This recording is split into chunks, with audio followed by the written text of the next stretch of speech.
AI কথা আসলেই আমার সেই বট বাহিনীর কথা সামনে চলে আসে যে এই স্মার্ট এআই সিটি যে করবেন সেখানে অবশ্যই সবার আগে বট বাহিনীকে নিয়ন্ত্রণ করার ব্যবস্থা রাখবেন। আমাদের একজন বিরোধী দলের সংসদ সদস্য বলেছেন তরুণদের জন্য কি করা হয়েছে।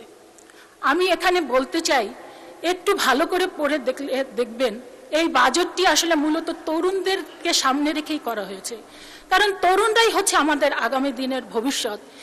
বাংলাদেশের 1/4 লোক হচ্ছে তরুণ, সেই তরুণদেরকে মাথায় রেখেই এই বাজেটটি সাজানো হয়েছে। মাননীয় অর্থমন্ত্রী সুন্দরভাবে সেই দিন কিন্তু উপস্থাপন করেছেন। যেমন তরুণদের জন্য বলা হয়েছে যে স্মার্ট এআই সিটি এআই কথা আসলেই আমার সেই বট বাহিনীর কথা সামনে চলে আসে।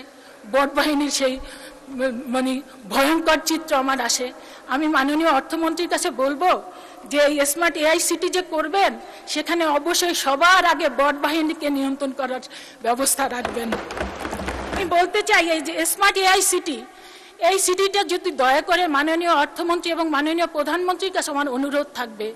আমার বাড়ি হচ্ছে মাদারীপুর, এই যে ঢাকার কাছাকাছি মাত্র 1.5 থেকে 2 ঘন্টা সময় লাগে।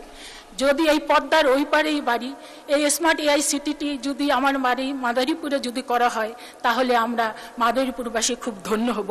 কারণ মাদারীপুরে অসংখ্য জনগণ কিন্তু দেশে বিদেশে থাকে এবং প্রচুর রেমিটেন্স নিয়ে আসে। এখানে দেখা যায় ব্রেন ড্রেন থেকে ব্রেন সার্কুলেশনের কথা বলা হয়েছে, অর্থাৎ বিদেশে যে সমস্ত দক্ষ নাগরিকরা আছে তাদেরকে কাজে লাগানোর জন্য শিক্ষা ও গবেষণায় কাজে লাগানোর ব্যবস্থা রাখা হয়েছে। অর্থাৎ এখানে বলা হচ্ছে যে পৃথিবীর যেখানেই থাকো, দেশে আসো আর না আসো, তুমি সেই জায়গা থেকেই যাতে দেশের উন্নয়নের জায়গায় তুমি অবদান রাখতে পারো। এটা কিন্তু একটা অসাধারণ একটা দৃষ্টান্ত হবে।